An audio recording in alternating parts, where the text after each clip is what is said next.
Bueno, continuando con la segunda parte de esta pequeña presentación, debido a que tengo un tiempo para la grabación, se cortó la grabación. Yo le decía, bueno, que el módulo de elasticidad y longitudinalidad se toma como un promedio entre el módulo de elasticidad de la tracción que el de la compresión, ¿no? Pues son diferentes en la madera. En cambio, por ejemplo, en el acero siempre el mismo. ¿Se acuerdan que en el acero era 2.100.000 kilos por centímetro cuadrado? ¿No? En el caso de la madera, vamos a andar en los 75.000, entre los 75.000 kilos y los 120.000 kilos. ¿Y esto de qué va a depender? Va a depender del tipo de madera que tenga. Esto es muy, muy importante. Bueno, acá hay un cuadro comparativo para que tengan. No me interesa mucho esto, pero bueno, lo agregué para que un poco las comparaciones. ¿eh? Las comparaciones de entre lo que es madera, hormigón, más o menos fíjense que cuando vean, por ejemplo, lo que es tracción y compresión, fíjense que yo siempre tengo que poner la tracción y la compresión que tiene que ser siempre paralela a las fibras. No, porque en forma perpendicular no me resiste nada. No me resiste nada.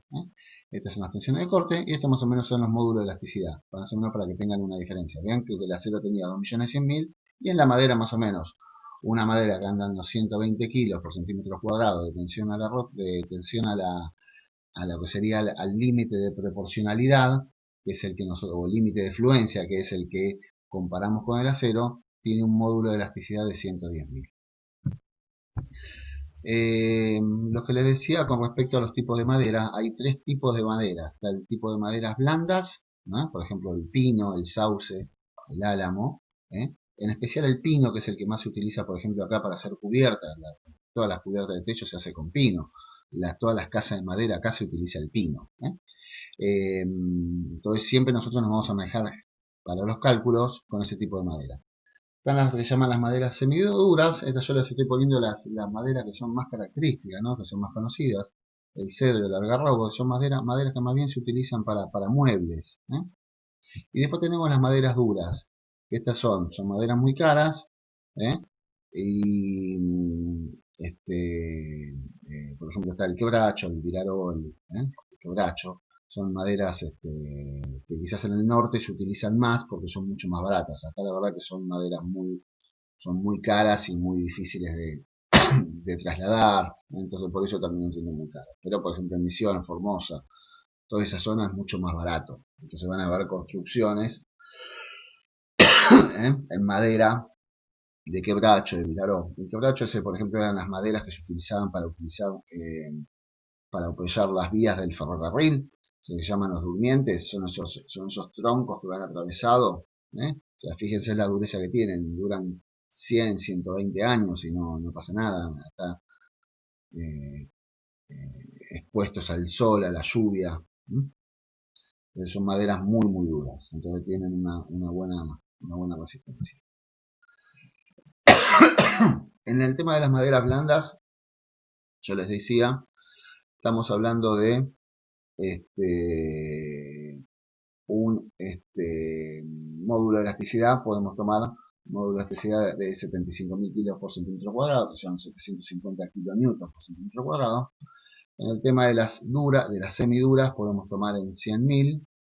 Y en maderas duras está hasta 120, 130.000. Esto es cuando yo no tengo el dato. ¿no? Si yo tengo verdaderamente el dato, lo voy y compro en algún lugar y me dicen, mira, vos tenés este tipo de madera, que esta madera me la garantiza de que tiene un módulo de elasticidad de 90.000 kilos por centímetro cuadrado, bueno, tomás ese módulo. Pero cuando uno no conoce, les conviene directamente, por ejemplo, en el caso de cuando ustedes van a calcular, vamos a trabajar siempre con maderas blandas, porque acá en Calafate, acá en todo Santa Cruz se utiliza el pino, que es lo más barato que hay. Entonces siempre vamos a trabajar con estos valores. Esto quizás una vez se lo podemos llegar a hacer para hacer algún tipo de ejercicio, pero yo les aconsejo siempre tomar estos valores. Acá hay una tablita, que si ustedes se fijan bien, acá por ejemplo están los tipos de madera, ven que están maderas duras, semiduras y blandas.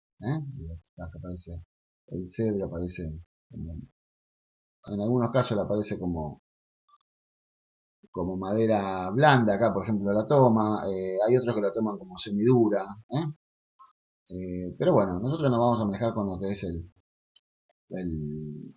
pino, básicamente es el pino. Y estos son los datos que a mí me interesan, que ustedes los tengan en cuenta. Estos son los datos para este tipo de madera, ven, que es la tensión a la tracción, estamos en 30 kilos por centímetro cuadrado, en el tema de la compresión estamos en 40, a la flexión estamos en 70, puede haber 70, 75 mil kilos, 70, 75 kilos por centímetro cuadrado, y a corte 10, de acuerdo a cómo estén ubicadas las fibras. En este casillero que está acá, es cuando el corte se produce paralelo a las fibras, y en el otro es cuando se produce transversal a las fibras. Cuando nosotros vamos a trabajar, por ejemplo, en vigas, es probable que siempre trabajemos perpendiculares a las vigas, siempre a las fibras. Entonces siempre vamos a trabajar con una tensión de 20 kilos por centímetro cuadrado. Esto que está acá, que dice dureza Brinell, es lo que te determina el tipo de dureza que tiene la madera. Este es un ensayo que se le hace, se le tira una bola a las piedras con una cierta fuerza, una cierta distancia y de cierta característica, y de acuerdo a la profundidad que va dejando en el material te va determinando un grado de dureza. Se determina. Pero bueno, eso nos anecdótico para que sepan de dónde sale ese valor de dureza. Por supuesto que generalmente, si ustedes hacen una comparación, fíjense que la dureza está ligada directamente en forma prácticamente proporcional a las tensiones de flexión, ¿no? A las de tracción y compresión, ¿no? Eso está, no tanto a la de corte, pero sí a lo que es flexión. ¿Ven? Una madera que tiene una dureza de 3.2 grados en el sistema Brinell tiene 70 kilos, pero el que tiene 9,8 tiene 130. El que tiene 8,3 tiene 110. El que tiene 5 tiene ese. Pero hay una cierta proporcionalidad. Hay algunas que no cumplen, pero hay una cierta similitud. Esta tabla que está acá yo se las voy a dejar, ahora no la vamos a utilizar, pero también se las voy a dejar para que ustedes la vayan descargando. Son la tabla de coeficientes de espandeos.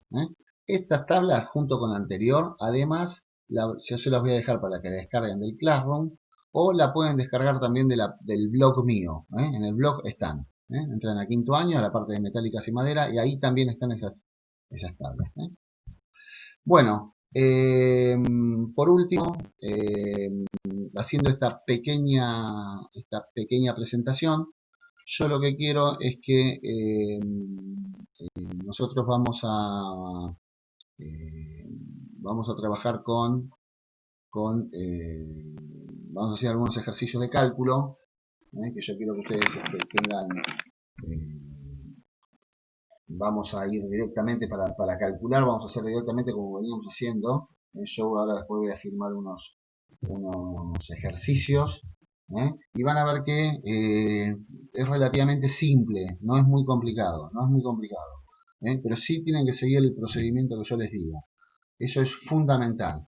Sean meticulosos, sean metódicos en el procedimiento de cálculo. Entonces, si ustedes hacen eso, no van a tener ningún problema, no van a tener ningún problema, pues son simplemente 6-7 fórmulas que tienen que aplicar y listo, y se terminó el problema.